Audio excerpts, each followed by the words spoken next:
Hanımın sesi gözlüyor. Değil mi? Tamam.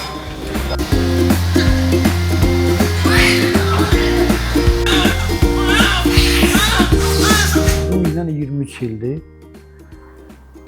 Məlum oldu ki, uğursuz ailə oldu. Həkimə getməyə məcbur oldu. Bakı şəhərində, bəzi rayonlarda da həkimə getmişəm. Bakı şəhərinin özündə bir neçə klinikalarda müalicələr, əməliyyatlar falan nəticə olunmadı, əldə olunmadı. İran İslam Respublikasına girmişəm, orada müalicə almışam, nəticə əldə edə bilmədik.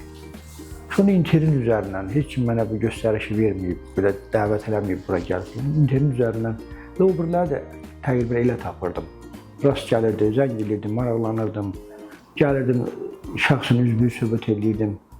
Yeganə xanımdan da eləmişik. Yeganə xanım şəxsən təkid elədi ki, yəni səni buraxmayacam. Genetik bir problem aşkarlamışdılar. 3 ay çəkdi də, hər ayda bir dəfə proses davam edirdi. Hələ axırıncı o müalicənin axırında bu işimiz nəticə əldə olundu. Böyük sevinç filan. Allah razı olsun hər kəsdən. Yoldaşınızın neçə yaşı var? 40. Mən bu yaşımda şükür Allahın böyüklüyünə.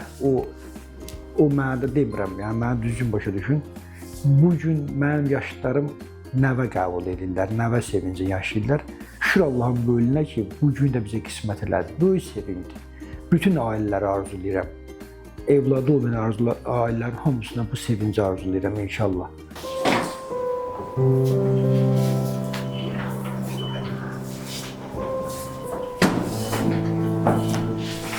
Müəllim, gözünüz aydın. Çox sağ olun, Allah razı olsun.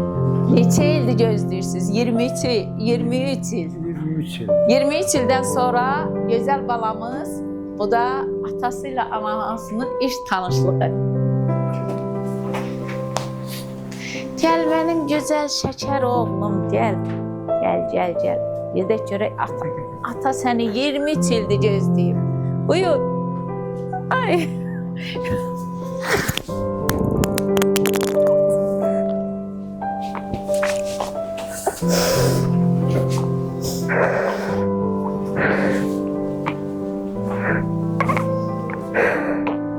Gözünüz aydın.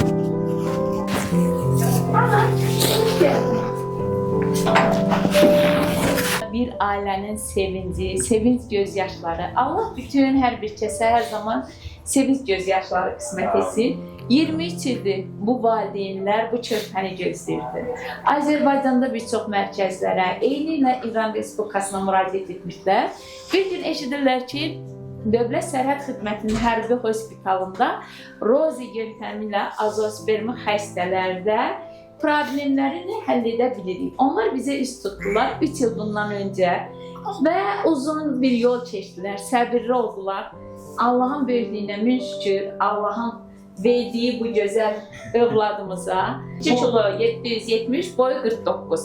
Şöyle ki, hasta bize müracaat ettiğinde daha önce başarısız çok fazla sayıda TES ameliyatı vardı. Belli bir miktarda tedavi verdik. Tedaviden sonrasında elde ettiğimiz hücrelerle beraber artık elimizde bu güzel bebişimiz var. Biz bu bebişi çok zorluklarla yaptık, çok mücadele ettik. 3 yıl kısa bir süre değil, 20 yılda bize aileydi geldiklerinde. 22. yılın sonunda hamilelik haberini aldık. 23. yılda ise şu anda elimizde bu güzel Yahya balamız var. Rozi yöntemi dediğimiz yöntemle bu işi başardı. Peki bu yöntem nedir? Japonya'da öğrenip geldiğimiz bu yöntemde spermler inkişaf etmedilerse eğer onları biz yumurtanın içerisine o haliyle koyup gayet güzel hamilelik elde edebiliyoruz. İnşallah bundan sonrasında bütün ümitsiz ailelere de ümit olmaya devam edeceğiz. Allah olmayan ailelere evlat qismət etsin. Amin.